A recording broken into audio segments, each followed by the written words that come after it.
шоматон бахайр тамошобинони азизи телевизиони Сафина ва ҳоло як нафар аз ҳунармандони маҳбубро даъват кардем. Як нафар аз ҳунарманде ки шумо ин шахсиятро, ин симоро дар саҳнаи театр, дар синамо, дар олами маҷозӣ хеле зиёд мебинед. Ҳунарпешаи халқии Тоҷикистон Қурбони Собир, хуш омадед ба барномаи ҳарфи дил. мо тасмим гирифтем ки ҳамроҳи шумо дар мавзӯи хеле пурэҳсос, як мавзӯи самимӣ, як мавзӯи зебо духтардорӣ суҳбат кунем. Зеро шумо аз ҷумлаи падароне ҳастед ки бо духтаронатон мегӯянд хеле дӯст ҳастед. Сараввал мехоҳем аз ин шурӯъ кунем. Вақте ки як ҷуфт соҳиби духтар мешавад, бояд ба чӣ омода шавад? Гоҳо ман гумон мекунам ки одамо қариб ки тақрибан 80%, агар 90% набоша, мехоҳанд фарз кардем духтар дошта бошанд ё писар дошта бошанд. Ина барвақттар андеша мекунанд. Хелиҳо мехоҳанд писар дошта бошанд чанд та ва баъд мехоҳанд махсусан мардон. Бале. ва ман эҳтимол дар тарафи нуқтаи назари мардҳо ҳастам ҳол. Ҳама вақт ҷои фарзанди мард бача барошон хеле муҳим аст ва духтар доштанам. Хуб дига масалан ман аз оғоз вақте ки ҳоло издивоҷ накарда будам, орзу доштам ки ду писар дошта бошам, ду духтар. Яъне бисёр мехостам ки ин ҳисоб риоя шавад ва хеле дандон ба дандон мондам оида риоя мекардем. Чаро вақте ки хонуми Гулчеҳра бори аввал ҳомила шуд, ман писар интизор будам. Чаро мо арӯсӣ кардем, ман 2 моҳ тақрибан зиндагӣ кардему, баъд ман рафтам хизмати ватан ва баъди чанд моҳ хуб дига ман медонистам ки Гулчеҳра ҳомила аст. Ман ҳама вақт мегуфтам ки ин писар аст, ҳатто номашам медонистам ки номаш эҳсос мекардед ё мехостед? интизор будам. Ин интизори шахсии ман буд. Бале, он вақто масалан шояд оғоз шуда буд ки пешакӣ рафта мефаҳмиде ки писар аст ё духтар, аммо бисёр вақт ҷуръат намекардем, яъне мегуфтем чӣ дар корам ин кора. Ва азбаски ман дар аскарӣ будам, холоса баъди чанд моҳ ман хабар ёфтам ки бибин ана ин ҷои суҳбат аҷиб аст эҳтимолан. Ман телеграмма гирифтам ки яъне муборак шава, духтардор шудӣ. Ва бо ҳамин коғазе дар дастам буда ман бояд кор мерафтам. Яъне кори ман ғишт овардан буд, яъне мошини ҳарбӣ ки ғишт меовард. Ман экспедитор будам ва ман ғишта мегирифтаму объектҳои ҳарбӣ мебурдем. Ва шофирҳое ки ронандаҳое ки ин ғишта мекашонданд ҳама мардуми ғайри ҳарбӣ буданд, яъне мардуми муқаррарӣ ва дар ҳамон яъне мошинҳои ҳарбӣ ронандагӣ мекарданд. Ва гела гуфтани як гурҷимарди бисёр азизи мӯътабар. Ва холоса ин мард яъне субҳ омад ва мана гирифту мо самти кор равона шудем. ва гуфт ки чаро, гуфт, яъне шумо тасаввур кунед оҳанги гурҷиро, чаро ту гуфт хастаю, беҳолу рангпаридаю бетаб надорӣ? ман гуфтам ки духтарчадор шудам. нигоҳ кард ва ман гуфтам ки ҳозир ваям қатъӣ мувофиқ меша, мега ҳайф ки духтарчадор шудӣ фалон. аммо вай чунон қаҳраш кард ва мана мегуфт аҳмақ. чанд бор гуфт аҳмақ, чӣ хел гуфт ту метавонӣ зиқ шавӣ? яъне чӣ хел ту метавонӣ, ту духтарчадор шудӣ. яъне ин нофаҳмии мана, ин бетаҷрибагии мана ки духтарчадор шудан ин арши тамоми хоҳишҳост. ай бача, арши тамоми хоҳишҳо. бале, چی میگن باید قله رسیدن به خواهشات باید باشه. اونا به من فهموندن. از همون روز به بعد من همونجا من فهمیدم که باید بر وقتر آماده شدن در کار بود که اول باید دخترچه دار باشی. بله. یعنی اونجا فهمیدم که اول باید دختری که یعنی میتونه کودکای بعدی را نوازش کنه، شیر بتی کلان کنه و بعد دستیار باشه. بله دستیار مهمترین خانواده. و حتی بعد این چند فرصت نگذشت که من گفتم من میخوام برم. یعنی داشتن کودک، داشتن دختر منم مجبور کرد که یعنی تمام تلاشم کردم برای اینکه یعنی مرخصی باشم یک مدت و بیام تا این کودکی که چی میگن ادامه من است ببینم و بردارم. من اینم شاید برای تو مهم باشه که وقتی که ما آمدم رسیدم خانه منیره را دختر کلانی من یک اینمی قدرده کله حکیم میداد میان و پوچاش چرا در دستی من قریب که جا نمی گرفت، یعنی راحت خیلی خورد بود. خورده کودکی چند ماه بود که من آمدم و خوشدامنم یادم هست خدا رحمتش کنه، یعنی دستی من داد. این سحری بر وقت بود. یعنی من اصلا نمیدونستم با کودک چی مناسبت کردن در کار است. هم خجالت میکشیدم در پیش خوشدامن، حتی اگر پدر و مادر من که میبدن من این کار همین گونه می بود. من این کودک دستم در گرفتم نمیدونستم چیکار کنم. یک گونه شرم آلود بو کشیدم و بوی بهشت، یعنی بوی بهشت و موچی کردم و برداشتم. این از هیچ این میزنسیان یادم نمیره.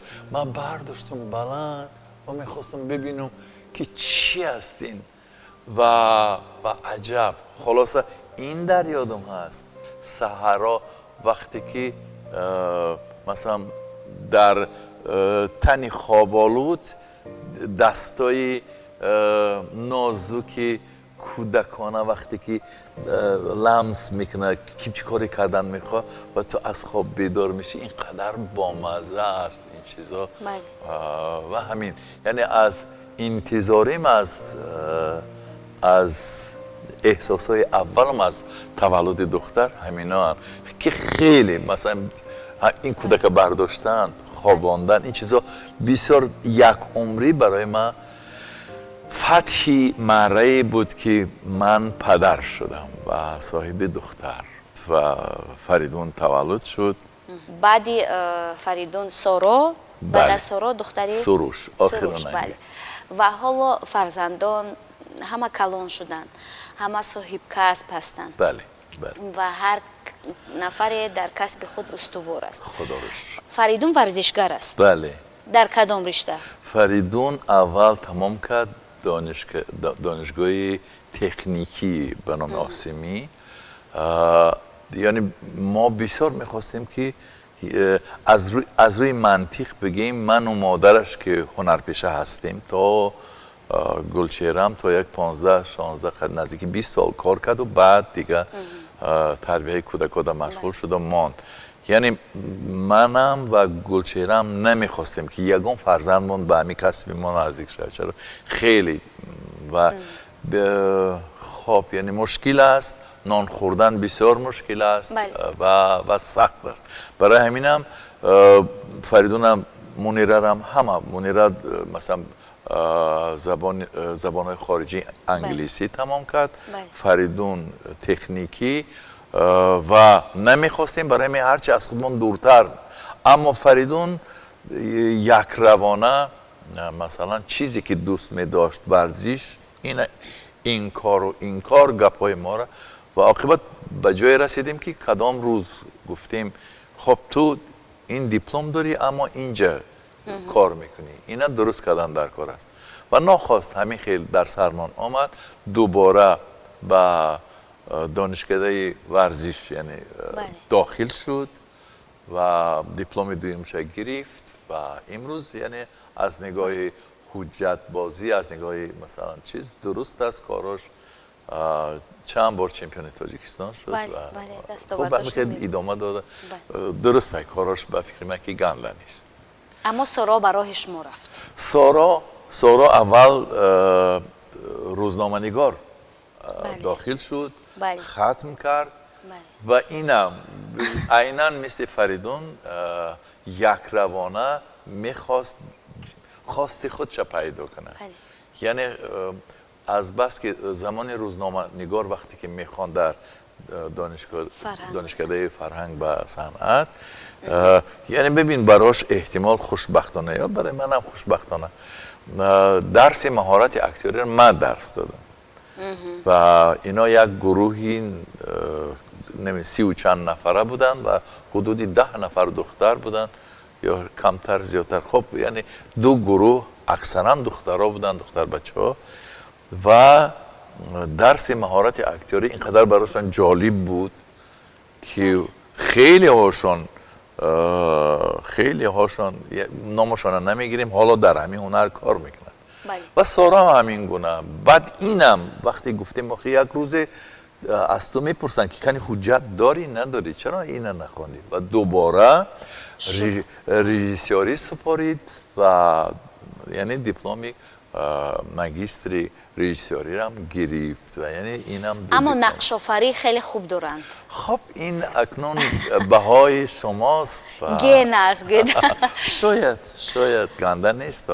خب وقتی که شما سر یک دسترخوان می نشینید همراه همیگونه صحبتی دوستانه میکنید، زیرا از هنگامی که ما همراه سارا کار میکردیم من احساس میکردم به صحبت های شما توجه میکردم، به صحبت های تلفنی مثل گویا که همراه یک دوستشان صحبت کرده ایستادن. خیلی صحبت های صمیمانه داشتن. دیگر دختران هم همین صحبت های مثل دوست صحبت میکنید؟ راستی مناسبتی من قطعی فرزندام من گاه در مهمانی در مناسبتی پدر و فرزندهای دیگه نگاه میکنم خیلی با قواق و خیلی صحبت میکنم، مثلا سیاست میکنم، اما در مناسبت ما خیلی جورگی هست. من قطعی فریدون هم جوریم، قطعی منیره هم جوریم، قطعی سارای هم، قطعی سروش هم جوریم، خیلی جوریم، اما حدود نگاه میداریم. یعنی جورگی معنی اینه نداره که حدودها عبور شوند، نه. یعنی این چیز رعایت میشه، اما مناسبت من خیلی دوستانه و رفیقانه است. بخصوص مقطع فریدون حتی همین خیلی یک لحظه بود که وای گوشتنگیر است، آخه ورزشگر است و یک زمان بالای خیلی نرمی و من میخواستم بردارم، جسم کلام بود و نه چمپیون شدگی بود و میخندید و میگفت دادا میشه نکن و من یکی نخواست دیدم که لینگو مایوسون. یعنی با این ورزشگر آخه چیکار میکنیم؟ یعنی مثل همینم دیگه فرزندان قطعا همین خیلی. اما بازم سارا بیشتر، چرا منیره شوهر کرد، یعنی زندگی تلاشش فرزندا رو کلان کردن در کار، مکتب بردن در کار، عاقبت یعنی حالا مثال منیره با فرزندش صنف 11 تمام کرد، در 3 اینستیتوت در 3 مراتب امتحان سپاری در همه جا، تاشکند، الماتا و اینستیتوت اسلاویانی داخل شد. من نمیدونم کدوم یکش باید انتخاب نمره، اما موفق شد. یعنی این سرگردانی های منیره است که ما کم میبینیم.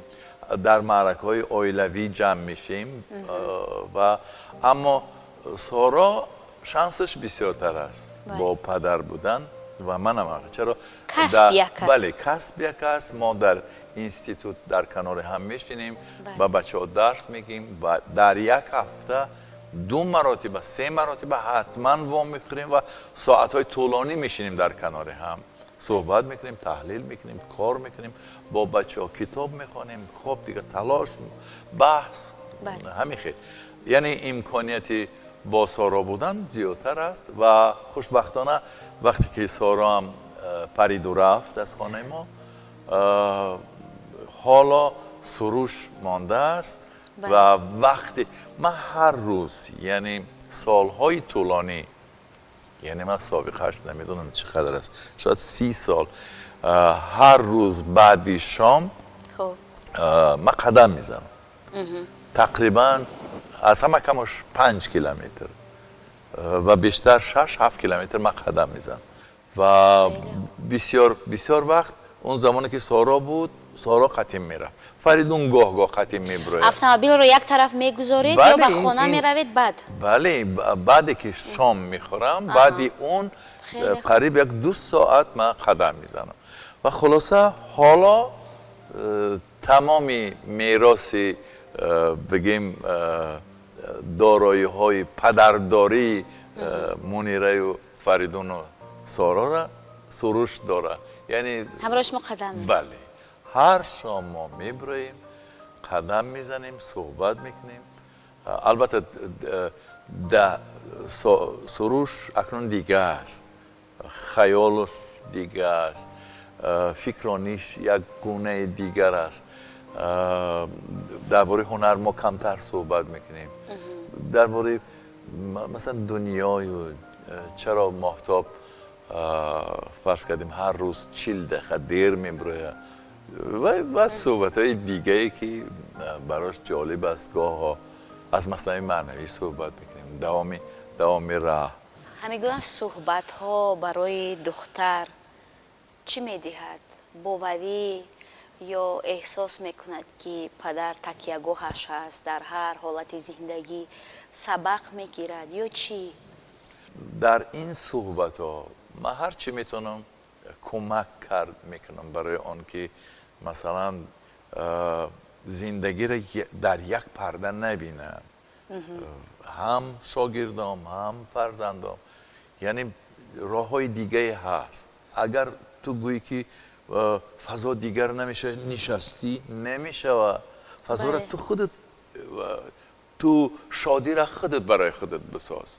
مناسبت قطعی زرینه تو درست کن.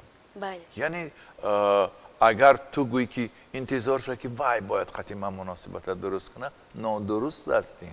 تو درست کن، تو درست اندیشه کن، تو احترام به جا بیار، درست میشه، فضا دیگه میشه، زیستن آسانتر میشه، شادی زیاد میشه.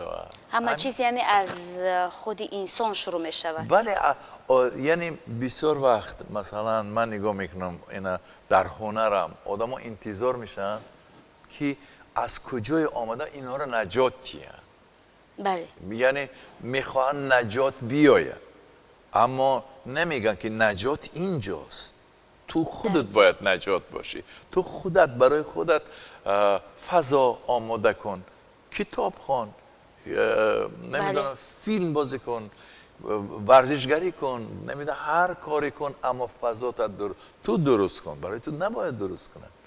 اگر آدم، یعنی من همچون پدر یا همچون استاد، همه وقت برای شاگردان، برای فرزندان، یعنی همین نکته نظر میخوام فهمانم که تو برای خودت تصمیم تو خودت گیر.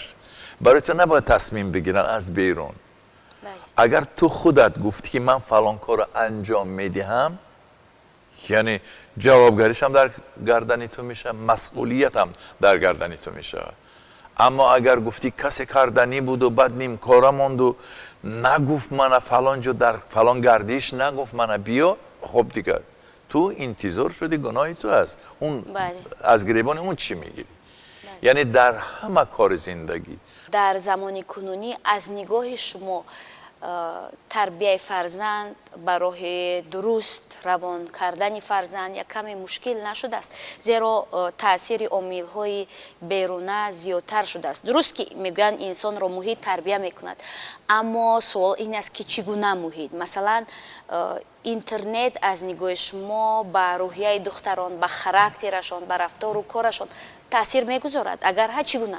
تو سوال تو ما صحبت ما یک گونه رنگی چی داشت؟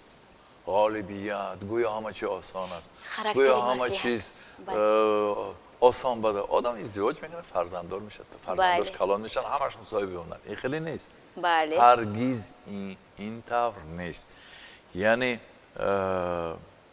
پهلوی دیگرش هم هست. بله، چنان سخت است و من گمان نمیکنم که وقتی که اینترنت نبود، وقتی که مثلا در دوره کودکی ما نبود، برای پدر و مادرای ما آسان بود بگیم خیلی خطا میکنیم. خب اما کودکایی که حالا تولد میشن و با داشتن این فضاهایی که اکنون هست، این مشکلی که پدر و باباهای ما داشتن 10 ها 100 ها مراتب مشکل تر کرده است. چرا کودک معلومات های زیاد. بله، اون اینفرماسیایی را که میتونست در 25-30 سالگیش برداره، هنوز با داشتن یک دستگاه میتونه که در 17-18 سالگیش کلی چی میگن معلوماتی که باید بگیره تا 25 سالگیش میگیره و همه اینا درست استفاده نمیکنن. خب دور نمیریم، با فرزنده خودمون برمیگردیم. مثلا دوره‌های کودکی سارا و سروش، من یادم است که تلفن حالا نه معمول شده بود، دستی بچه ها نمیدادیم، اما گاه میگرفتن و گاه گم میکردیم و اگر تلفن میشد جیر میگفت، صدا میبراد، ما میگفتیم کی است چی است فلان، خیلی خواطر میشدیم و حتی یادمون هست که یعنی همین گونه ماجراهایی در خانواده‌مان داشتیم. یعنی زنگ های بیهوده نبودن. بله خب تا جایی علاقه داشتن با زندگی همون وقتای کودکای ما. اما انا کن تصور کنی که دست نبیره های ما چی است. یعنی اون وقت ما تلفن اجازت نمیدادیم، میگفتیم کی حقوق داده است که تو این تلفن انگیری فلان جا زنگ زنی. این مسئله بود. اما حالا ما میگیم چرا تو مثلا ساعت از 12 گذشته است حالا هم تو تلفن میگیری. یعنی ببین، یعنی تا ساعت 12 تا وقتی خواب امکان داره هر برنامه‌ای را که ما میخواهیم نمیخواهیم وارد میشن دیگه، میبینن چیزایی را که باید نبینن. یعنی انتناشون چیزایی را که میلیارد ما هزار نمیگیم، میلیارد یعنی موج‌های هست که نادرکارند و در شعورش میزنن، این چیزها را میگیرن و این تربیه را هزاران بار مشکل تر میکنه. مثلا حالا نمیتونیم بگیم که کاری کنیم که دیگه تلفن دستشان نگیرن. اگر تلفن دستشان نگیرن بازم نمیشه. چرا این تلفن، این لعنتی، این مروت ساعت عوض کرد، تلویزیون عوض کرد، فیلم عوض کرد، نمیدونم روزنامه و مجله و کتاب همه چیز عوض کرد. این نمیشه. ساعت دیدن در کار است. اگر یک لحظه در دستت نباشه نمیدونی ترتیب کارات گم میشه و حتی کودکان هم دیگه در همین معیار زندگی میکنن. برای همین هوشیار بودن در کار است. برای همین جا سری راهشان برآمده در پیشانیش نگاه کردن در کار است که کجا رفته استی، این طرف نرو، این طرف. و احتمال وظیفه ما اکنون پدر و مادر و شما پدر و مادرای جوانتر، ما که سن و سالمان اکنون در قله غروب آفتابیم و یعنی باید احتیاط شویم که فرزندامون یعنی راههای غلط، راههای نباید انتخاب کنن. و اگر شما حالا که اگر همون صحیفه های اجتماعی رو برگردون میکنید و وقتی که مثلا برابر اونی که تماشا میکنن دخترها وارد همون دنیا شدن، به هر نوع مثلا در اون دنیا هستن، فعالیت میکنن، خودشون رو نشان میدن، برآمد میکنن. چگونه است این پهلوی دیگری مسئله.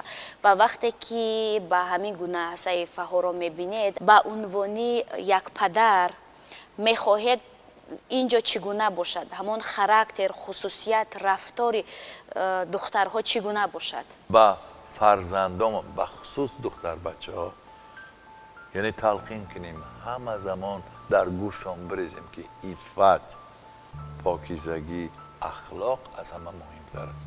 در میانی همه افلاسی ها، در هر چیزی که هست، بازم آدم میتونه که پاکیزه خود نگه داره خودشه پاکیزه باشه، یعنی فکرش یعنی همون روحش آلوده این چیزا نشود. حرام از حلال فرق کن. در میان همه حرام کدام چیز حلال است؟ یعنی حرام حلال در کلی مناسبتات، دوستی، حقی دیگه کسا نخوردن، حدود یک کس وارد نشدن، در زندگی یک کس دخالت نکردن. اول باید خودمان همین گونه باشیم. و بسیاری مردان از ابراز احساسشان خودداری میکنن. این با مردانی بخش های ما مثلا ژورنالیستیکا، سینما اونقدر دخل نداره. ما اصلا احساسات دلمون رو بیان میکنیم، ولی اکثریت مردان این کارو نمیکنن. مثلا با همسرانشون، با دخترانشون نمیگن که دختر جان من تو رو اینقدر دوست میدارم. شما میگوید با دختران مثلا، یا همون لحظه ای که گفتید که منیره رو من گرفتم بوی کشیدم، بوی بهشت بود، همین لحظه رو با منیره نقل کردید، گفتید که من بوی بهشت رو از تو دریافتم مثلا؟ شاید همین گونه که حالا گفتی نگفتم، اما من میگم که هر خانه ای که مثلا بوی بهشت نداره وای بر حالش.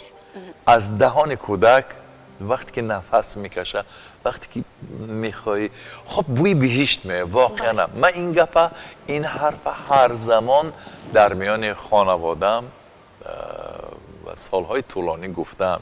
نصیحت شما برای پدران چیست؟ پدران باید چگونه پدر باشند برای دختران؟ راستی شاید دیگه پدرایی باشن که من نیاز دارم به مصلحت اونا، اما از تجربه خودم میگم که گاه یک لحظه شادی همین کودک و فرزندای من به دنیا ارزش نداشت. یعنی یک لحظه شادی بخشیدن به کودک، وقتی که وای شاد میشه، وقتی که وای نفس میکشه، یعنی میبینی که مثلا چقدر نفس میکشه و نفسش مثل پرواز است. از این مگر میتونه چیز خوبتر، زیادتر باشه. و من مصلحت میدادم که برادر عزیز، جوانا و از من جوانا، یعنی کاری کنین که بخصوص دخترها شاد باشن، بخصوص دخترها زیاد تماشاشون برین، زیاد قطیشون باشین، بازی کنین، قطیشون صحبت کنین، بازی کنین، جنگ کنین، زیادتر قهر کنین، یعنی میشناسین یا دیگریتون خوبتر و زیادتر دوست میشه. چرا؟ ببینین زندگی بسیار کوتاه است. همین دریا نمیکنیم، این گردش شده است رفتن تمام. دیگه اون زندگی رو نمیشه برقرار کرده. حالا که هستین، حالا که امکان هست، شاد کنین یا دیگرتون. تشکر زیاد، خوش آمدید به برنامه ما و تشکر از آن که حرف دلتان رو برای ما گشودید و اون شیوه تربیه و شیوه دوستیتون رو نسبت فرزندان به ما و تماشاگران گفتید و خوش آمدید. بار دیگر دوستان عزتمند، برنامه حرف دل رو منظور شما گردانیدیم. در موضوع دخترداری و مهمان ما بودند هنرپیشه خلقی تاجیکستان قربانی صابر. خیر.